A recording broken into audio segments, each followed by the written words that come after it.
오늘 저녁에는 저희들이 그동안에 하나님에 관한 그 얘기를 들었는데, 하나님에 관한 우리가 알고 있는 지식들이 얼마나 하나님을 더 모르게 만들어 버렸는지에 대해서 좀 알고, 그리고 우리가 믿는 하나님에 대해서 온전히 알아가는 귀한 시간이 되기를 바랍니다. 우리 먼저 성경을 봅니다. 호세아서 6장.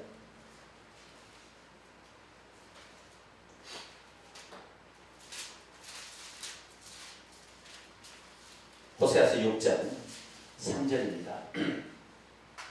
호세아서 6장 3절. 호세아서 6장 3절 같이 읽습니다. 시작. 그러므로 우리가 여호와를 알자. 힘써 여호와를 알자. 그의 나타나심은 새벽빛같이 어김없나니 비와 같이 땅을 적시는 늦은 비와 같이 우리에게 임하시리라 하니라. 아멘. 그의 나타나심은 새벽빛처럼 어김이 없다라는 것은 의심할 것이 없이 분명하다 그런 말이고, 비와 같이 땅을 적시는 늦은 비와 같이 때가 되면 그 비가 내리듯이 확실하게 그렇게 우리에게 어떤 역사를 하는데, 하나님을 모르니까 하나님이 어떻게 역사하는지를 모르니까, 미신과 신앙의 차이는 뭐냐면, 미신은 우리가 믿는 그 대상이 어떻게 나올지를 모르는 것이 미신이에요. 어떻게 해코지라고 어떻게 할지 모르니까 뭐 달름이라고 정신이 없어요. 이게 바로 우상이에요. 우상. 전부 바알신도 그랬고 구약시대의 모든 신들이, 우리나라도 마찬가지예요. 저 신이 우리의 해코지를 하지 않을까 항상 이렇게 하기 때문에 그런 것이 우상이에요. 그러나 하나님은 기분이 오늘은 이랬다가 기분이 좋으면 저렇겠다 이렇게 하지 않는다는 거예요. 하나님이 일정하다는 거예요. 하나님의 역사의 패턴이 있는데 그 하나님에 대해서 우리가 정확히 알아야만이 흔들림없이 하나님을 섬길 수 있다는 거죠.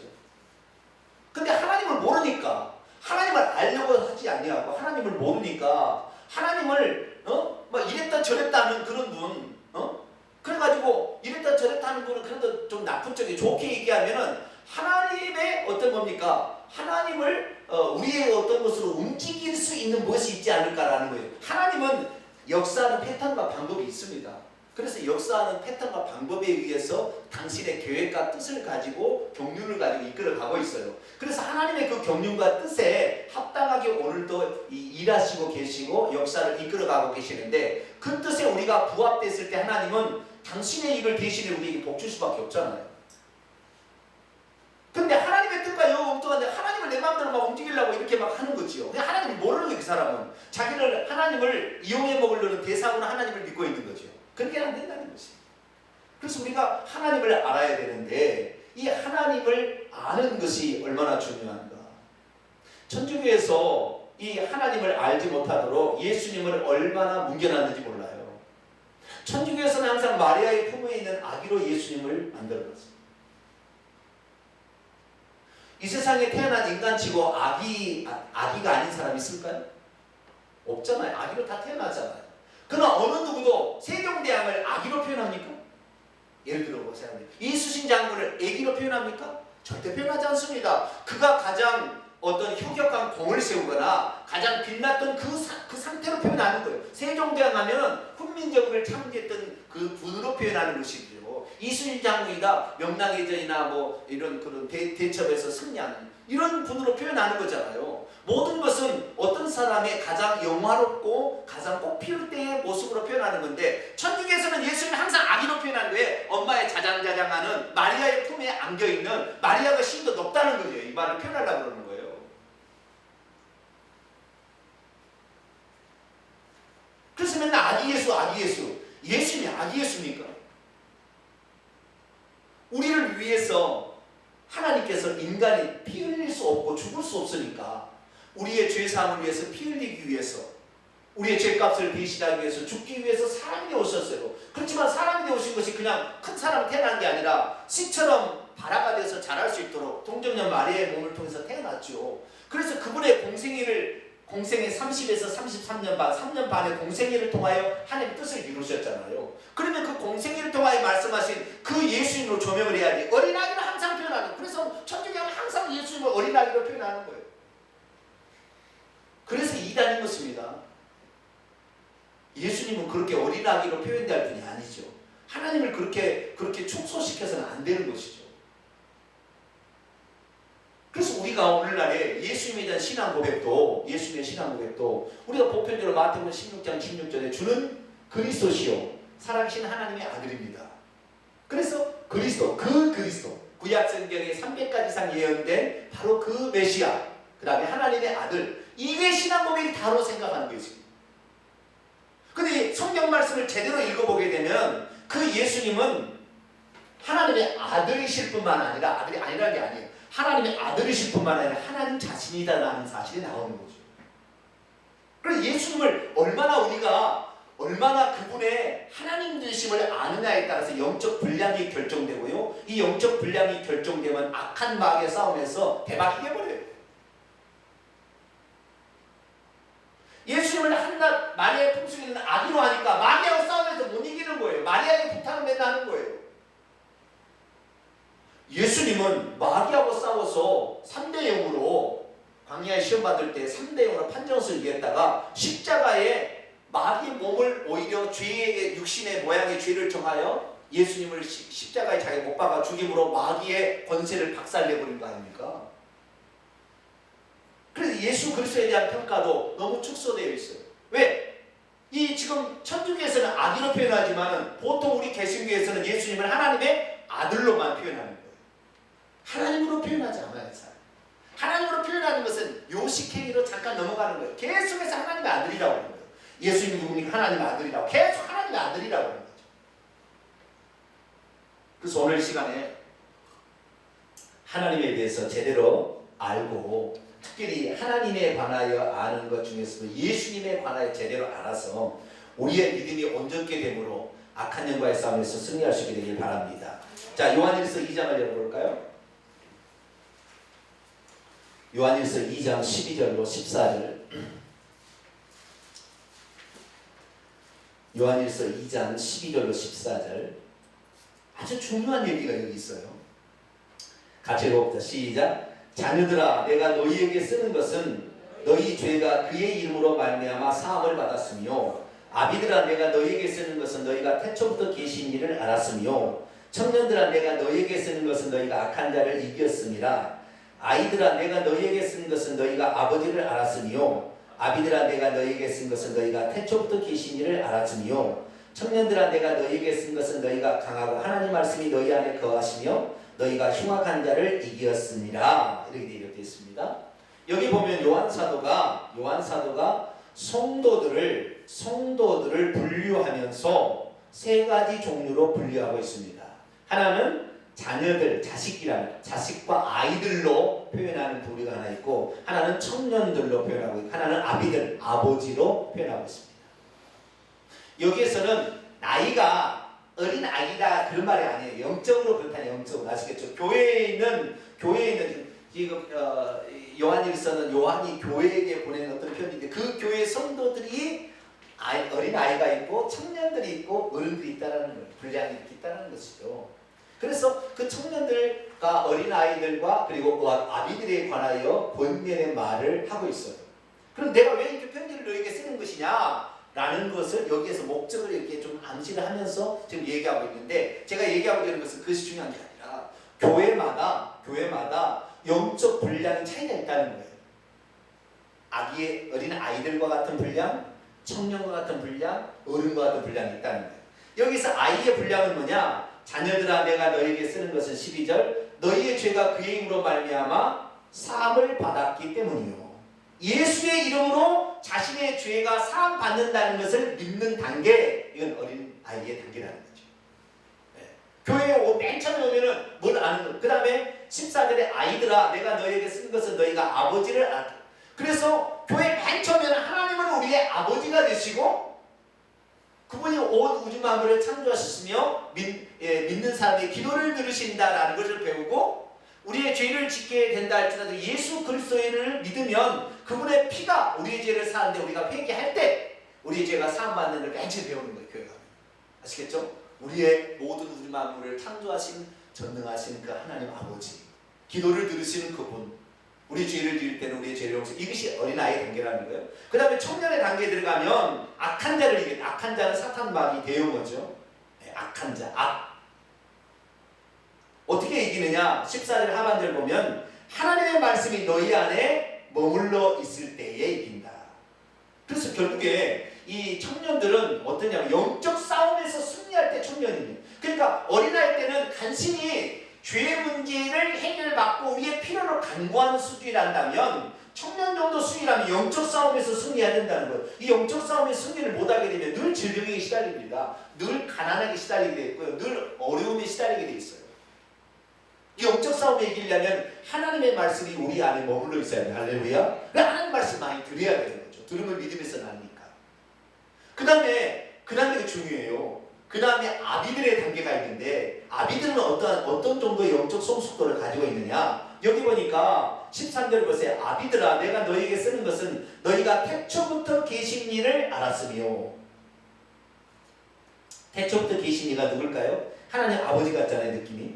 태초부터 계셨다고 그러니까 하나님 아버지 같잖아요. 근데 14절 읽어보면 태초부터 계신 이는 하나님 아버지가 아니라 아들이라는 게 나와요.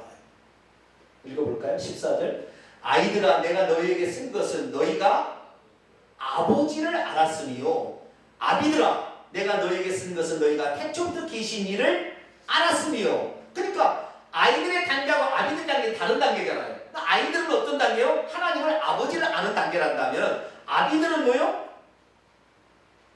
태초부터 계신 이를 아는 거예요. 태초부터 여기 계시다는 말은 없어요. 원문에는 없어요. 태초로부터인 그분이라는 말이에요. 태초로부터인 그분을 너희가 알았다. 이거는 요한일서 1장 1절에 나와요. 자, 요한일서 1장 1절을 읽어볼까요? 읽어보겠습니다. 시작. 태초부터 있는 생명의 말씀에 관하여는 우리가 들은 바요 눈으로 본 바요 자세히 보고 우리의 손으로 만진 바라. 2절 이 생명이 나타내신 바 되니라. 이 생명이 나타내신 바이 누구예요? 예수님. 태초부터 있는 말씀이 있었는데 태초부터 생명의 말씀. 이 말씀이 어떤 말씀이요? 생명의 말씀. 빛이신 말씀이 있었는데 이 말씀이 나타나신 바 된 것을 우리가 보았다는. 그러니까 이 사도 요한이 예수님을 직접 눈으로 보았죠. 만져도 봤어요. 옆에서 식사하면서 만져도 보고 예수님을 눈으로 보고 그 다음에 귀로도 듣고 이렇게 했다는 거예요. 다. 그러니까 태초부터 있는 그 말씀 이분이 바로 육신을 입고 오신 분이 예수님이니까 태초로부터인 그분은 누구예요? 아들을 가리키는 거예요.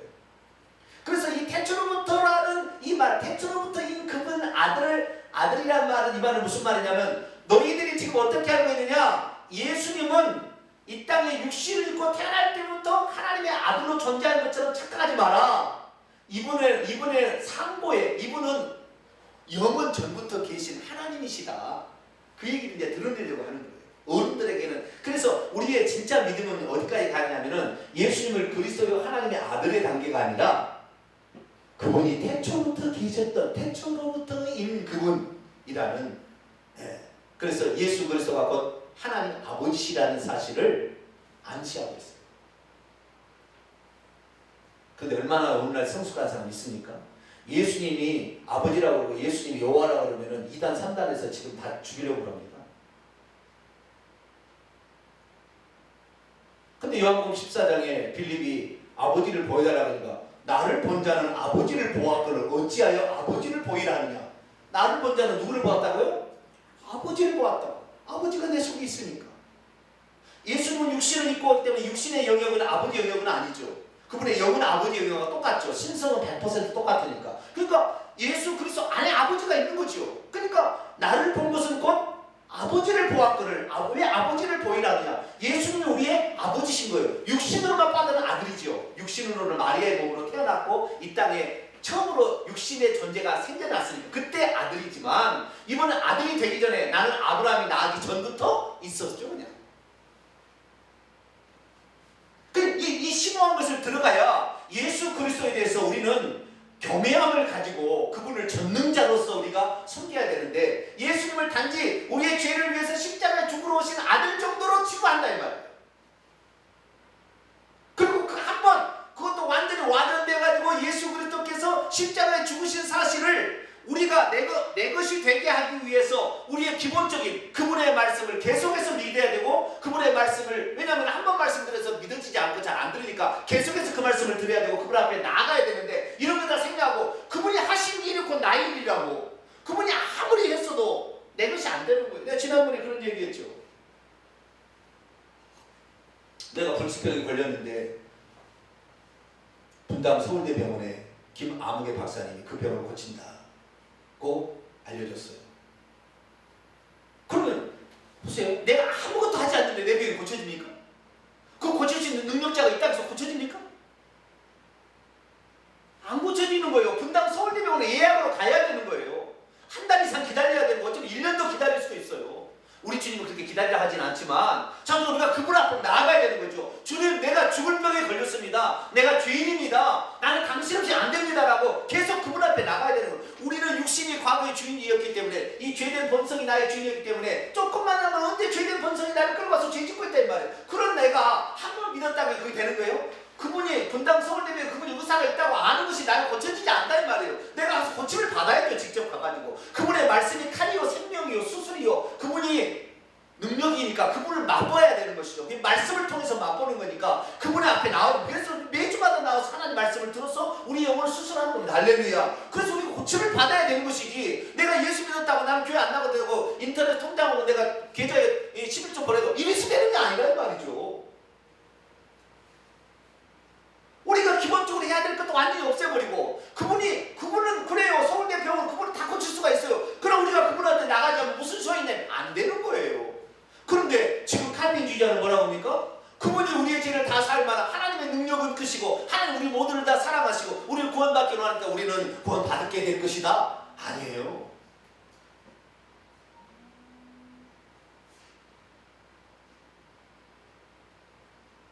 그래서 우리가 오늘 정말로 하나님을 안다는 것은 사실 예수님을 안다는 거예요. 왜냐하면 예수님이 최종적 계시예요. 모든 사람들이 부모가 어릴 때부터 부모의 마음을 다 자식이 이르지 않아요. 초등학교, 중학교 다닐 때는 거저 잘 자랄 수 있도록 그냥 따뜻따뜻 해주게 합니다. 그러나 청년이 되어서 이제 대학생이 되고 대학 졸업하려 가면은 네 스스로 살아간다고 얘기를 해요. 그리고 너를 키우기 위해서 내가 얼마나 어려움도 겪었다는 얘기도 해줍니다. 그리고 정신 차리게 하는 것이죠. 어렸을 때 내가 너를 키우기 위해서 얼마나 고생한 줄 아느냐 그러면서 자신의 속내를 자식에게 초등학생인데 들으는 부모가 있어요? 그런 부모 없어요. 그때는 이것이 바른 길이야 이렇게 가야 돼. 그리고서 그 길을 가르쳐 주는 거죠. 그 길을 못 가면 해초리를 내서라도 너는 이 길을 가야 돼 라면서 계속 초등학교 때는 율법으로 잣대로 우리를 가르치는 거지요. 그러나 나중에 어른이 되면 이제 네 스스로 해야 돼. 그걸 가르쳐 주는 것이죠. 그래서 초등학교 때 가는 것은 우리가 율법을 배우듯이 어떤 규정, 하나님을 잘 섬기는 것을 이렇게 해야 된다는 어떤 원칙들을 가르치고 그 다음에 어른들이 되어서는 이 스스로 선택해서 할 수 있도록 그들에게 재량권을 주는 것이죠. 그 율법과 복음의 관계이듯이 구약 성경에 그래서 하나님께서는 이스라엘 백성이 나타나신 하나님은 초등교사, 율법이 초등교사였다는 것은 구약 시대의 하나님의 계시는 초등학생을 가르치는 정도의 수준으로 가르쳐준 거예요. 그러나 초등학교 때 질서를 제대로 배우지 못하고 도둑질을 잘못되고 거짓말을 자주 해버려가지고 잘못 가르쳐버리면 나중에 사기꾼 되고 도둑놈 되는 거예요. 나중에. 그리고 초등학교 때 잘 가르치고 잘 배워야 되는 거예요. 율법을 잘 배워야 되는 거예요. 그런데 이 칼빈주의자가 하면 율법은 아주 사악한 것이고 복음이 진짜다고 율법을 아주 나쁜 것으로 표현해버립니다. 아니요.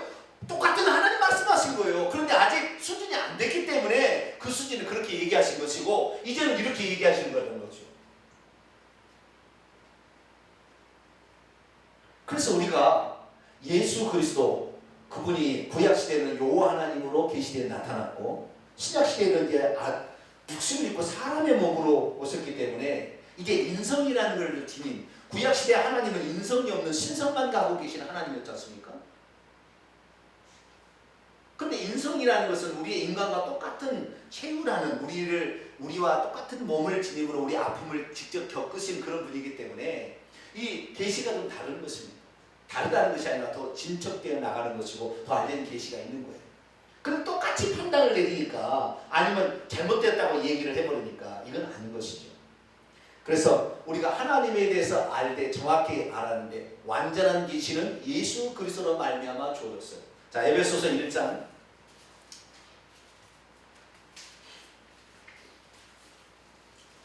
에베소서 1장 8절에서 10절 에베소서 1장 8절에서 10절 있습니다. 시작.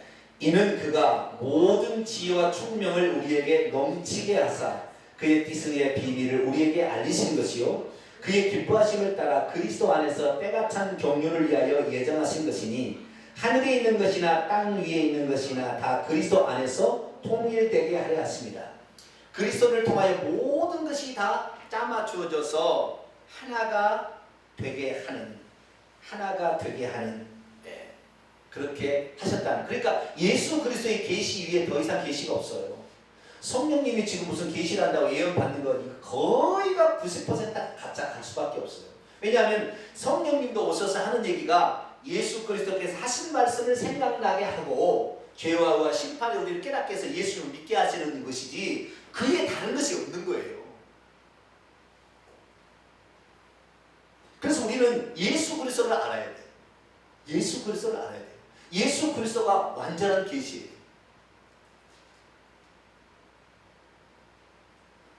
그 예수 그리스도의 계시는 이렇습니다. 예수님은 구약 성경에 계시된 그 메시아, 하나님의 아들, 그리고 하나님 자신이라는 거예요. 하나님 자신. 그런데 우리가 알아야 될 게 뭐냐면 예수님이 하나님 자신이라는 거에 대해서 오늘도 수많은 사람이 거부감이 있어요. 천주교가 다 감춰버렸거든요. 천주교는 항상 마리아의 아들로 예수님을 표현합니다. 항상 아들로 표현하는 거. 그 아들로 표현하는 것이 천주교에서 얼마나 잘못되게 교리화시켰냐면 천주교에서 교리화시킨 게 삼위일체입니다. 삼위일체라는 것을 어쩌면은 그 집대성한 사람이 오거스틴이라는 사람인데 이 오거스틴이라는 사람이 350년경의 사람이거든요. 근데 이 사람이 삼위일체 신학을 만들었는데 신학을 어떻게 만들었느냐 이렇게 만들었어요. 어떻게 만들었냐면 하나님은 만세 전에도 세 분으로 있었어요. 그러나 하나님은 한 분이라고 표현을 합니다. 일체라고 표현하는데 하나님은 만세 전에도 성부와 성자와 성령으로 존재하셨대요. 그러다가 구약시대에는 요 하나님이 주무대가 돼서 활동을 하셨고 신약시대는 예수님이 아들이 오셔서 주무대라고 활동하셨고 아들이 위로 가신 다음에는 성령님이 오셔서 주무대가 되셨다. 그래서 영원 후도 성부와 성자와 성령이 세 분이지만 한 분으로서 존재하신다. 이게 삼위일체론자들이 만든 얘기인데 실제로는 세 분이에요. 그런데 세 분이라는 것은 다신론이 되고 우상이 되기 때문에 한 분이라고 말을 만들기 위해서 삼위일체라는 말을 만들어냈어요. 그런데 이 얘기 잘 들어보세요. 만세전부터 성부와 성자와 성령으로 존재하셨다가 구약에는 여호와, 신약에는 예수님, 그 다음에는 오순절 성령에는 성령으로 나타나시니까는 만세 후에도 성부와 성자와 성령으로. 그렇기 때문에 천주교에서 그림은 어떻게 해요? 성부는 가운데 앉아 계시고 성자는 우측에 앉아 계시고 우편에 앉으셨다 그러니까 예수 우편에 앉아 계시고 왼쪽에 누가 앉아 계세요? 성령님이 앉아 계시는 그렇게 그림으로 표현하는 거예요. 성부. 이 구약시대에 보게 됩니다. 아니면은 왼편에는 없이 비둘기가 위에 있어요. 비둘기가. 아버지 좀 흰 수염이 가득하고 나이가 가득한 이런 그림의 성부가 있고 그 옆에는 젊은 아들과 같은 사람이 있고 그 다음 위에는 뭐가 있어요? 비둘기의 모양이 이렇게 그려져 있어요.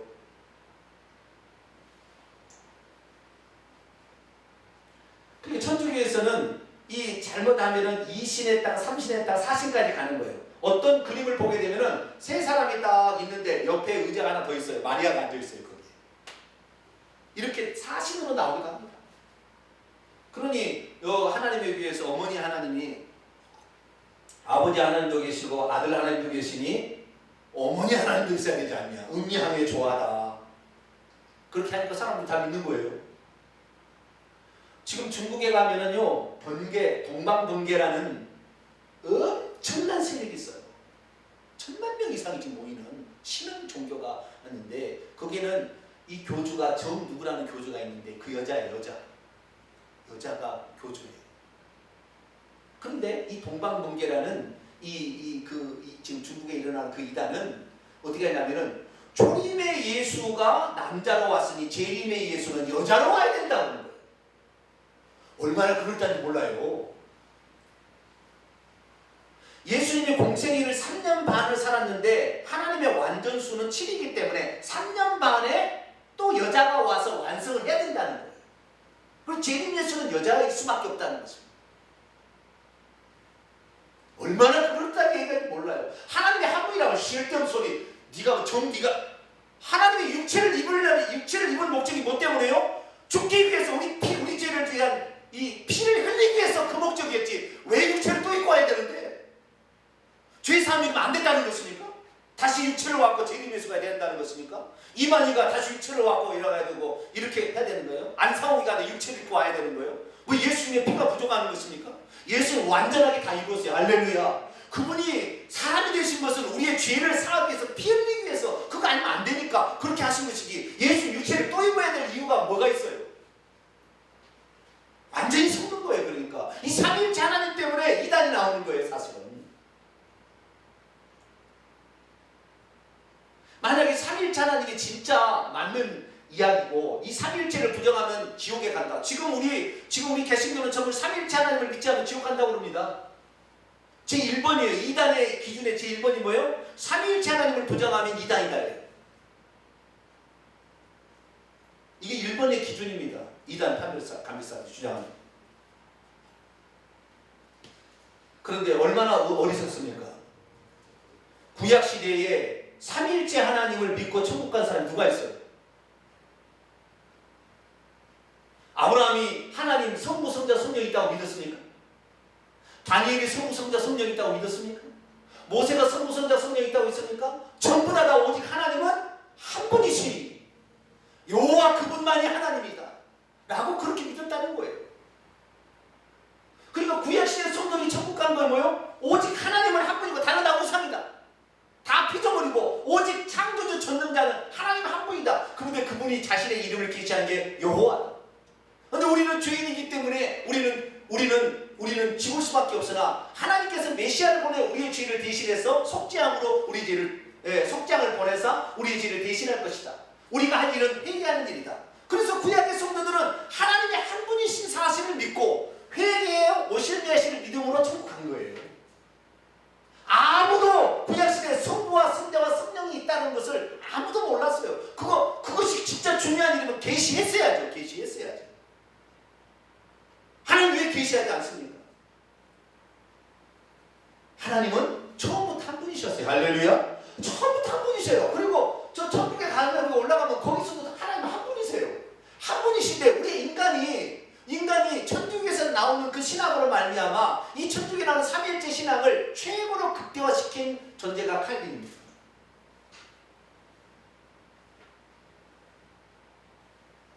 심지어는 얼마나 극대화시켜버리냐면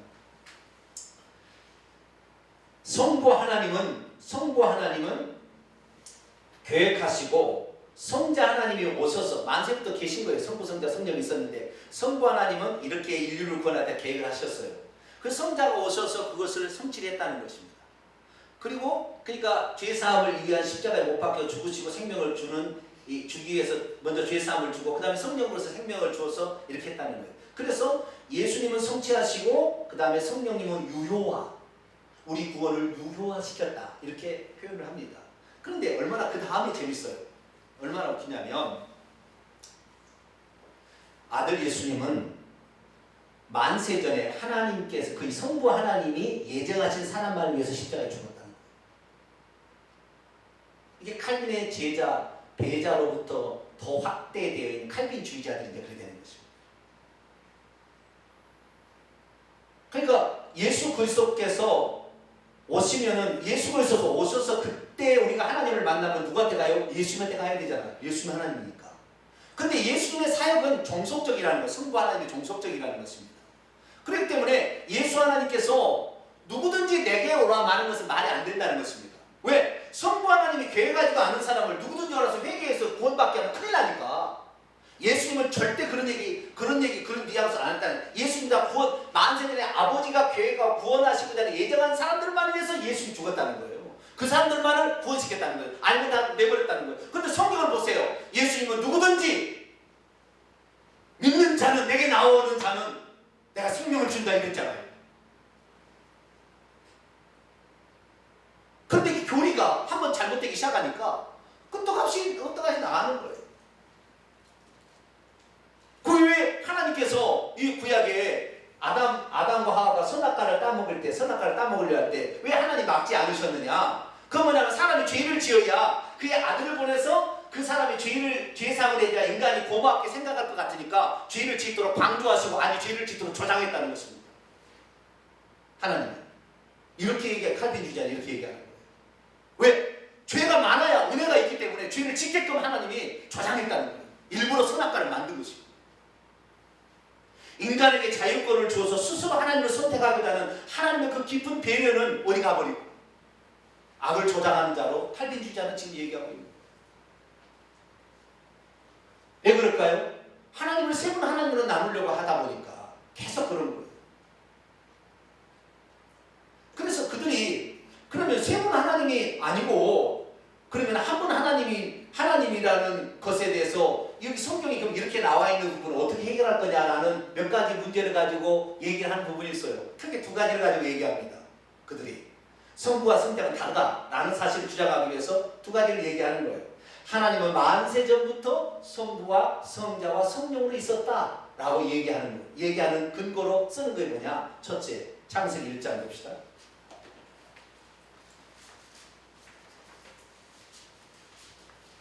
오늘은 지금까지 얘기했던 전체적인 것을 지금 조망하고 있는 거예요. 자, 창세기 1장 26절.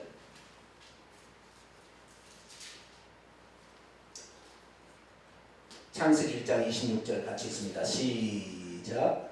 하나님이 이르시되 우리의 형상을 따라 우리의 모양대로 우리가 사람을 만들고 그들로 바다의 물고기와 하늘의 새와 가축 가온 땅과 땅에 기는 모든 것을 다스리게 하자 하시고 여기 봐라. 하나님은 한 분인 것 같은데 그 하나님이 이르시되 우리의 형상을 따라 우리의 모양대로 우리가 사람을 만들자 이렇게 얘기하지 않았냐. 이 우리는 성부와 성자와 성령을 지칭하는 것이다. 그렇게 얘기하는 거예요. 또 세 번 나와요. 이런 부분이 3장 22절 창세기 3장 22절 읽습니다. 시작. 여호와 하나님이 이르시되 보라 이 사람이 선악을 아는 일에 우리 중 하나같이 되었으니 그가 손을 들어 생명나무로 따먹고 영생할까 하노라 하시고 여기 우리 중 하나와 같이 되었다. 너 봐라. 성부 성자 성령이 우리 중 하나와 같이 되었다 이렇게 얘기하고 있지 않느냐. 성부 성자 성령을 지칭하는 것이다. 창세기 11장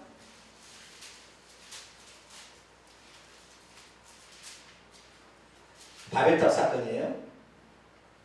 6절 7절 있습니다. 시작. 여호와께서 이르시되 이 무리가 한 족속이요 언어도 하나이므로 이같이 시야가 있으니 그 후로는 그 하고자 하는 일을 막을 수 없으리로다. 자, 우리가 내려가서 거기서 그들의 언어를 혼잡게 하여 그들이 서로 알아듣지 못하게 하자 하시고 여기 우리라 하나님도 우리라고 얘기하지 않았냐 이렇게 얘기하는 거예요. 여러분 얼마나 어리석은 해석인지. 구약 성경만을 지금도 하나님의 경전으로 믿고 있는 족속이 있죠. 누구죠? 유대인들이죠. 유대인들은 신명기 6장 4절에 그들이 목숨처럼 지키는 쉐마 들어라.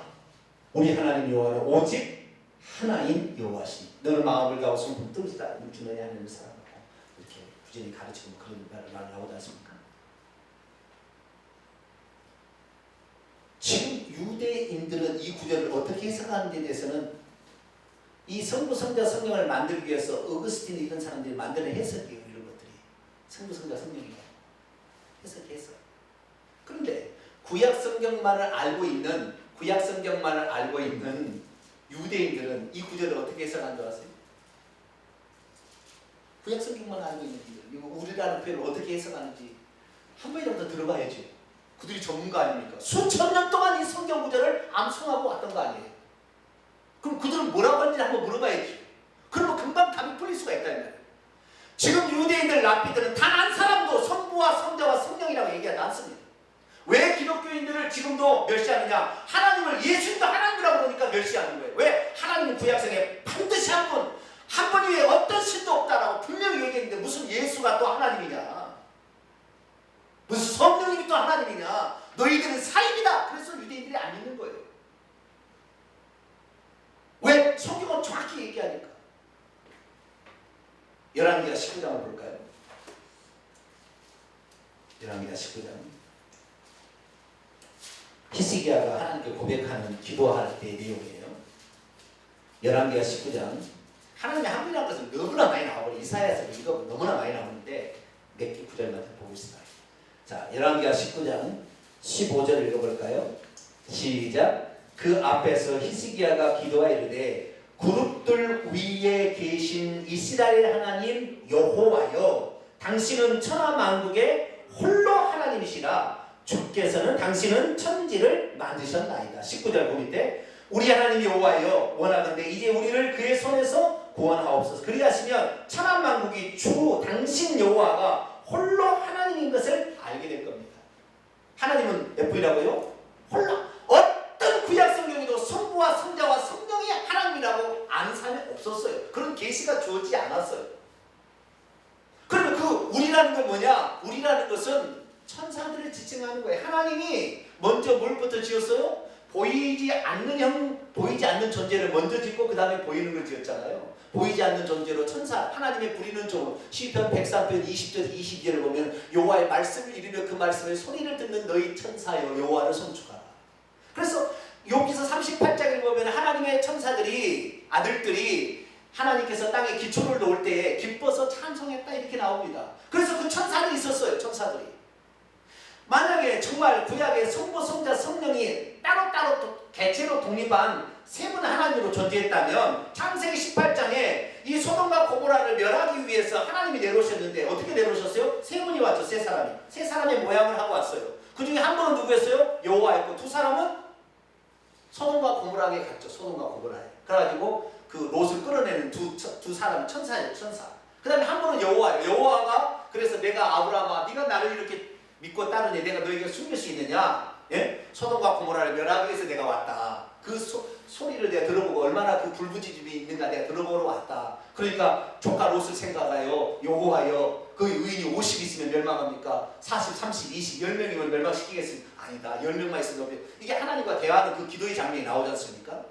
만약에 그때 천사를 데리고 오지 않아야죠. 누구를 데려가요? 성자와 성령과 함께 오셔야죠.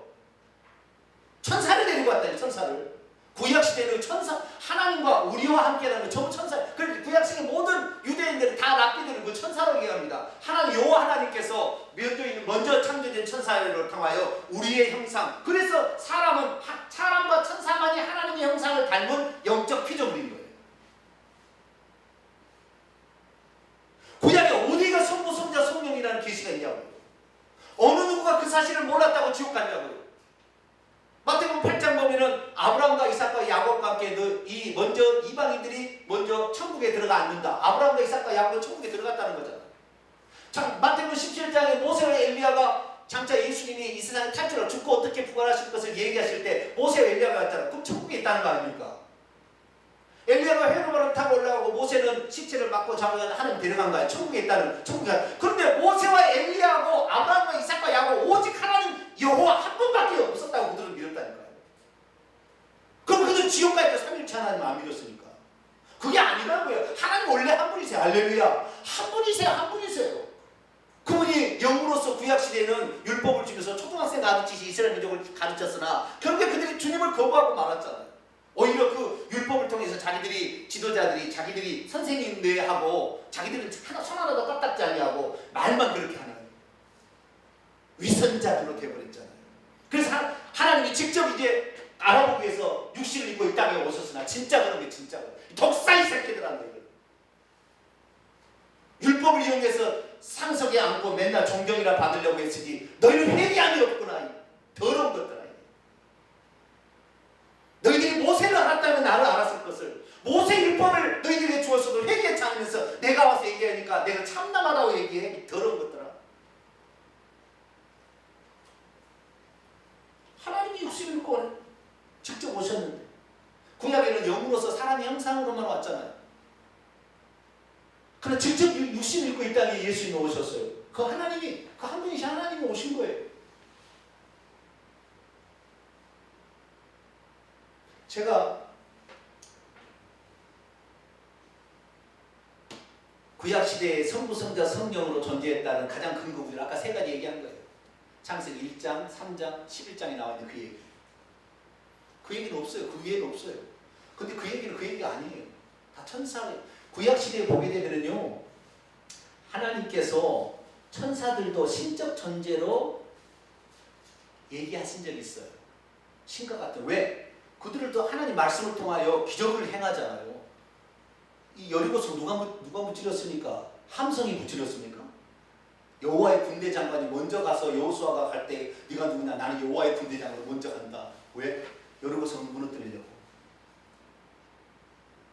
이스라엘 민족이 광야에 갔을 때 불기둥이 이동할 때 누가 움직였습니까? 여호와의 천사가 앞에서 뒤로 가자 불기둥도 앞에서 뒤로 갔다고 해요. 전부 하나님의 천사가 이렇게 보호하고 인도하고 이렇게 다 한 거예요. 무찌르고 다 죽이고. 히스기야가 하나님께 기도하자 18만 5천 명이 하루아침에 송장이 된 것은 하나님께서 천사를 시켜서 죽인 거예요. 그러니까 전부 이 천사의 존재가 능력이 강하기 때문에 구약시대 이 천사들은 신적 존재처럼 그렇게 여겼던 거예요. 시편에 읽어보게 되면 한두 번이 아니에요. 자, 시편 82편을 볼까요?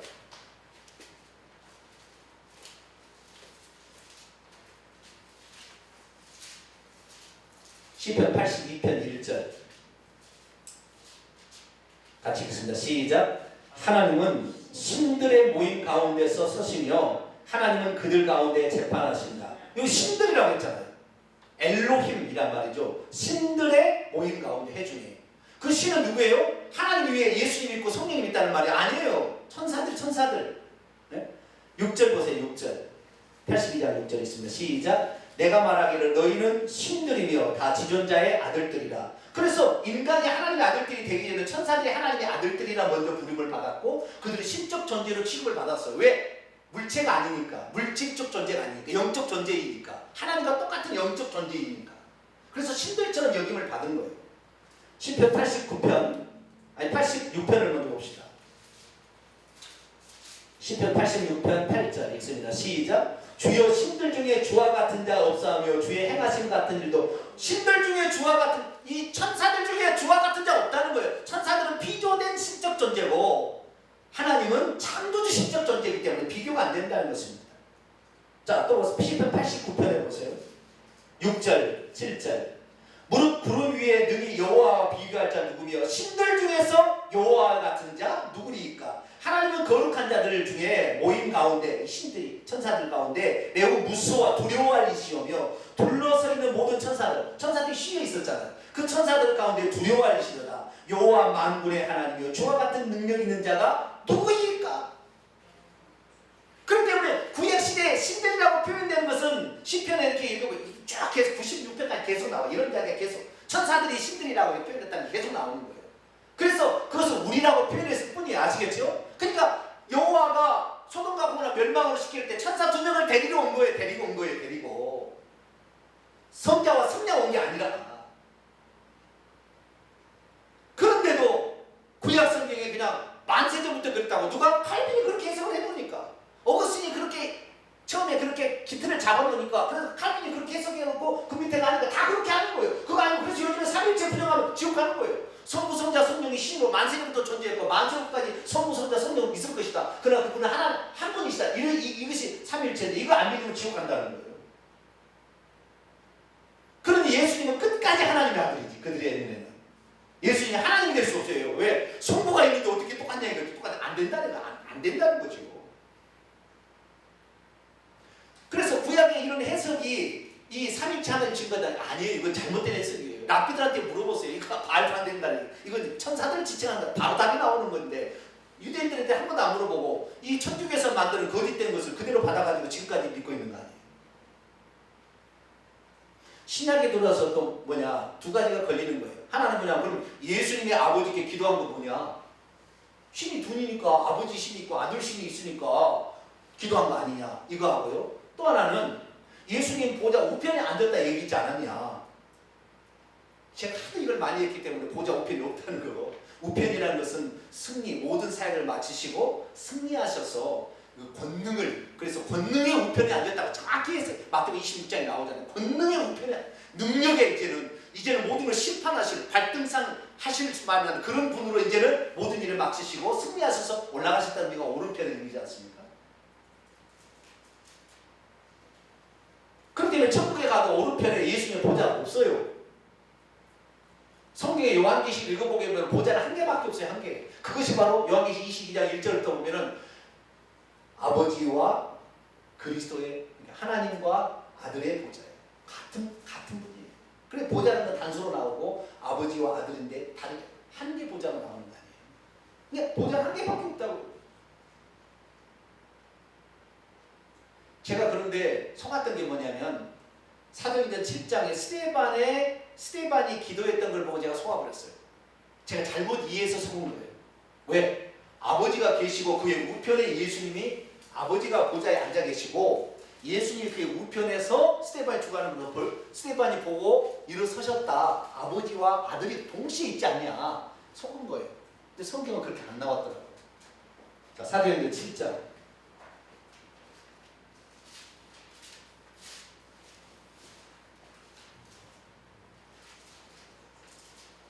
우리는 예수님이 하나님이신 것을 알아야 돼요. 이것이 안 되기 때문에 이단이 나오는 것이고, 이것이 안 되기 때문에 예수님을 경홀히 여기고 있습니다. 사도행전 7장 55절 스데반이 성령이 충만함을 받았어요.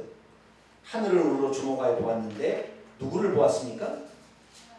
하나님의 영광, 영광이라는 빛나는 빛남, 하나님의 영광이 빛으로 빛이 있는데 하나님의 빛과 빛이 영광이 둘러 비친 것과 그 옆에 보여도 예수께서 하나님 우편에, 하나님은 보좌는 한 개뿐이니까 그 보좌 우편에 서 계신 것을 보았어요.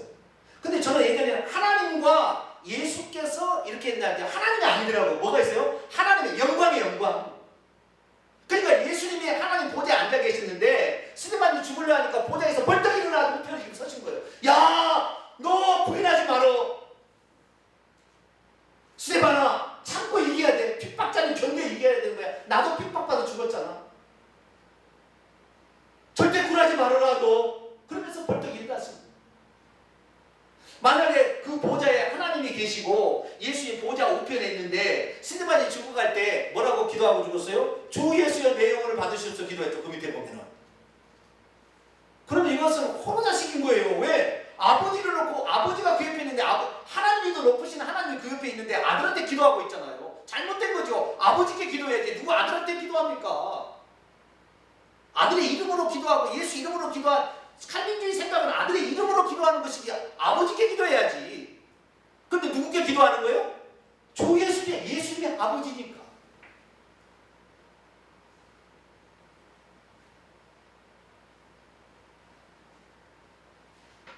보좌에 앉아 계시는 그분은 빛으로 둘러싸이기 때문에 볼 수가 없어요. 디모데후서 6장에 하나님은 볼 수도 없고 만질 수도 없잖아요. 하나님은 빛이시기 때문에, 영광이시기 때문에. 그래서 그분이 우리에게 보이시려면 보좌에서 내려오셔야 돼요. 보좌에서 내려오시는 예수님이에요. 그분이.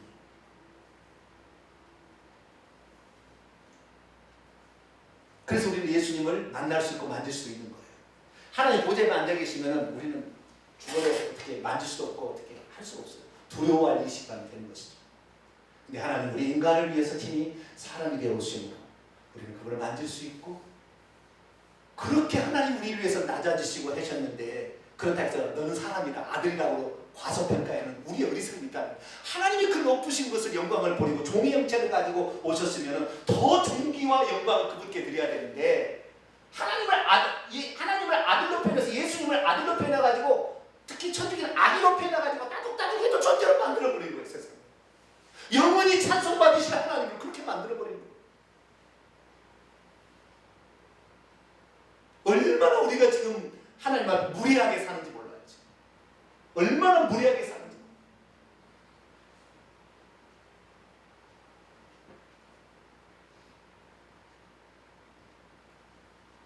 그럼 예수님께서 그러면은 아버지께 기도한 건 뭐냐?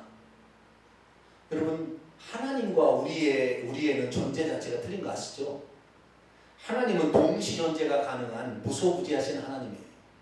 어디에나 동시에 같이 존재할 수 있어요.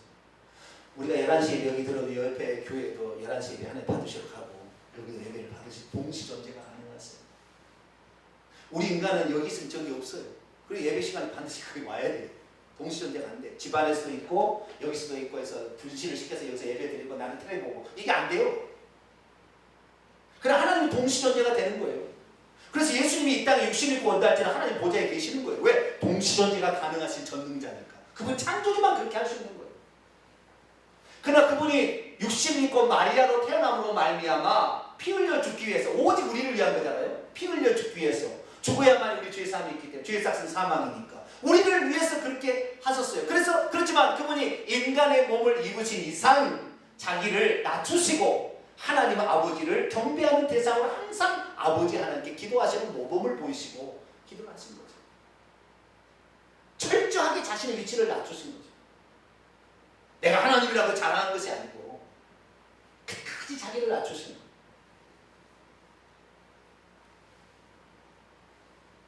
그렇게 우리를 위해서 모든 것을 다 낮추신 그분한테 당신은 아들로서만 경배받으신 아들이야. 하나님 자식. 요한복음 5장과 8장에 나는 나니라. 나는 여호와 하나님의 그 음성. 주님 3장의 말씀을 그대로 나는 처음부터 있었던 나다. 나는 처음부터 있었던 그것이 엔아르케. 처음부터 태초부터 이 그분이.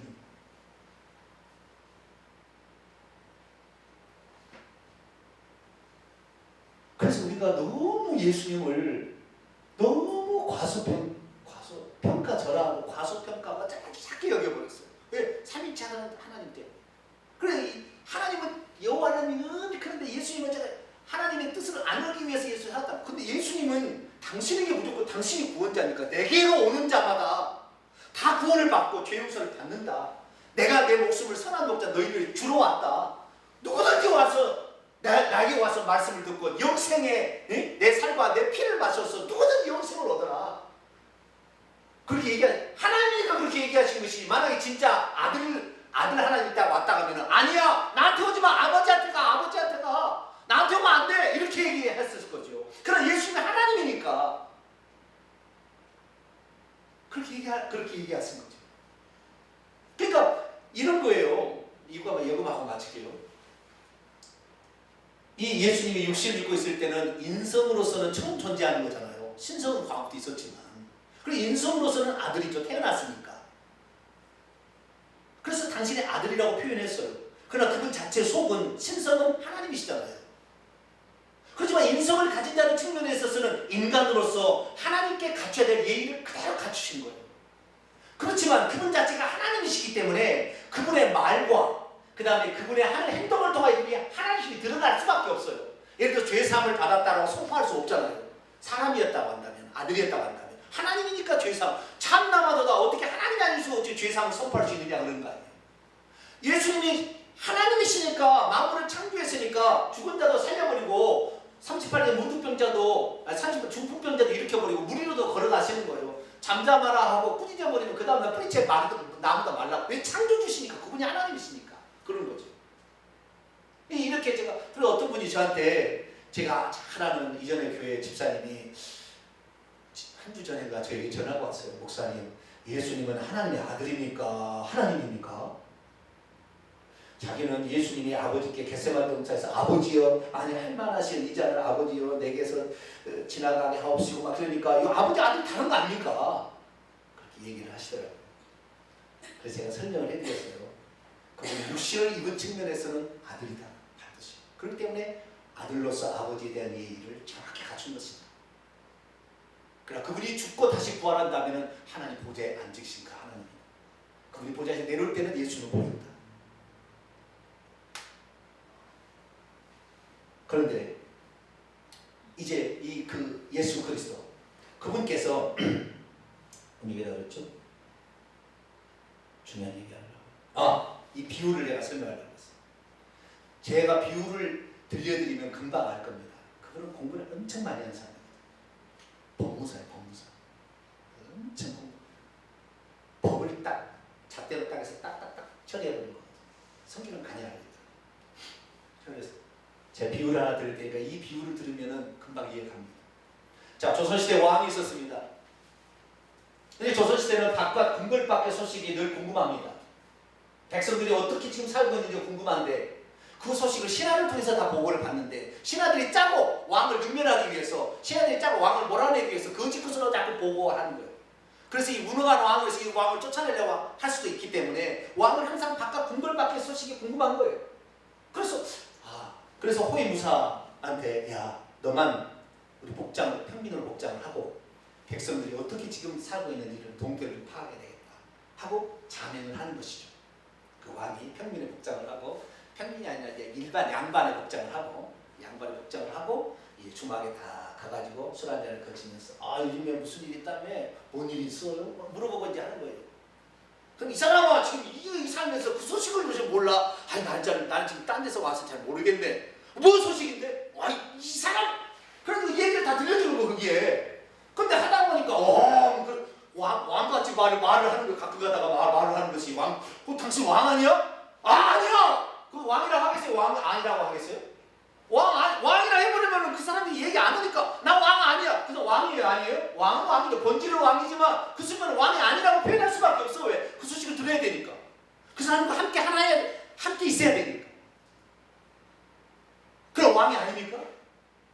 그러나 그 사람의 어려움 속에서 그 사람 폼 속에서 벌써 왕의 냄새가 좀 풍기죠.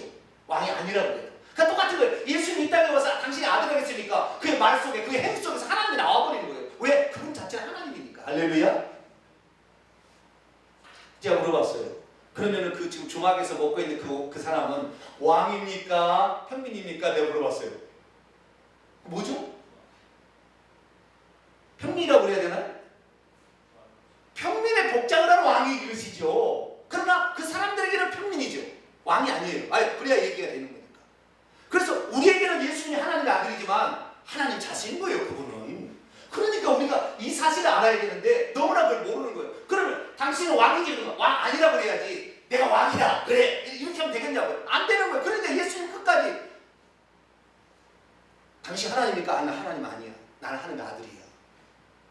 그러나 순간순간마다 나를 본 자는 아버지를 본 것이다. 내가 아버지, 나와 아버지는 하나야. 내가 구약에 계시된 그 여호와다. 직접 얘기하는 거예요. 그러니 우리가 얼마나 어리석습니까? 예수님을 끝까지 하나님의 아들로만 표현하려는 이 삼위일체론 자들에 의해서 천주교가 똑같은 거예요. 아기로 예수님으로 표현할 만한 그런 것이기 때문에 우리가 너무 하나님을 경홀히 여기고 찾게 됩니다. 이제 예수님을 회복해야 됩니다. 할렐루야. 우리가 예수님이 하나님인 것을 이제는 얘기해야 돼요. 그 사람이 비록 왕이 평민의 복장을 하고 있으나 우리는 그 사람을 어떻게 평가해요? 왕으로 평가하는 거예요. 그 사람이 누굽니까? 그러면 어느 누구 평민이라고 얘기 안 해서 왕으로 표현하듯이 마찬가지로 예수님을 하나님의 아들입니까? 아닙니다. 예수님은 하나님입니다. 이렇게 표현을 해야 되는 거예요. 아들로 오셔서 아시겠죠? 그런데 아들이 아니라고 완전 2단 3단 하니까 아들도 되시죠. 왜? 육신을 입고 이 땅에 태어나셨으니까. 그러나 그분의 본질은 하나님이 종의 형체를 가지고 오십니다. 그래서 우리가 이 하나님을 예수 그리스도를 통하여 제대로 하나님을 알기 시작하면 예수님이 하나님이라는 사실을 아는 순간 우리는 엎드릴 수밖에 없어. 무릎을 꿇을 수밖에 없어. 하나님이 나를 위해서 죽었구나. 하나님이 나를 위해서 모진 고초를 다 감수하셨고 우리를 구원하기 위해서 그 전능자가 세상에 침뱉음을 대신 받으셨다. 120대나 되는 엄청난 그 채찍에 맞으시면 그걸 견디셨거나 우리를 구원하기 위해서 그럴 수밖에 없어요.